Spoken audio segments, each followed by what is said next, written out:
আসসালামু আলাইকুম সুপ্রিয় দর্শক মণ্ডলী, এগ্রিকালচার রিসার্চে আপনাদেরকে আবারও স্বাগতম।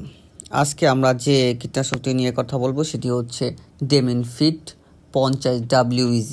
এই ডেমিনফিট কীটনাশক কি কাজ করে, কি কি গাছে ব্যবহার করা যাবে এবং কি কাজে ব্যবহৃত করতে পারি, আমরা অন্যান্য সকল বিষয়ে জানবো ইনশাআল্লাহ।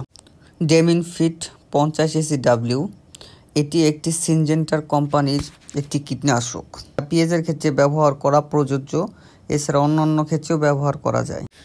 এই ডেমিনফিটের মধ্যে রয়েছে ইমামেকটিন বেনজোয়ান প্লাস লুফেনিরন, যা সমন্বয়ে গঠিত, যা আপনাদের প্রতিটি পেঁয়াজের থ্রিপস পোকা আক্রমণ থেকে আপনাদের পেঁয়াজকে রক্ষা করবে। এটি পেঁয়াজের ক্ষেত্রে প্রযোজ্য করে বানানো হয়েছে। এই ডেমিনফিট কীটনাশক একটি স্পর্শকাতক কীটনাশক, যা শরীরে স্পর্শ লাগলে জ্বালাপোড়া করতে পারে। এছাড়া এটা গাছের স্পর্শকাতক কীটনাশক। এটি পেঁয়াজে ভালো করে স্প্রে করতে হয়।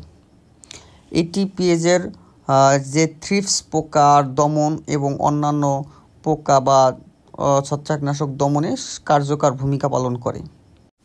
আর এই ডেমিনফিট প্রতি হেক্টরে 100 গ্রাম করে ব্যবহার করব এবং এটি ভালো করে ভিজিয়ে গাছে স্প্রে করতে হবে। প্রত্যেকটা অংশে স্প্রে করতে হবে, যেহেতু এটা স্পর্শকাতক ছত্রাক পোকানাশক।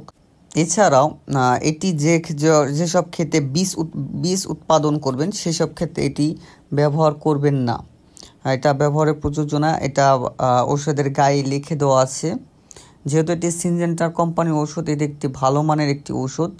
ডেমিনফিট প্রয়োগের পেঁয়াজ ওঠানোর 7 দিন বা 14 দিনের ব্যবধানে ব্যবহার করবেন। এটি একটি পাউডার জাতীয় ঔষধ। এটি ঔষধ দেওয়ার সময় বা স্প্রে করার সময় ভালোভাবে গুলিয়ে নেবেন।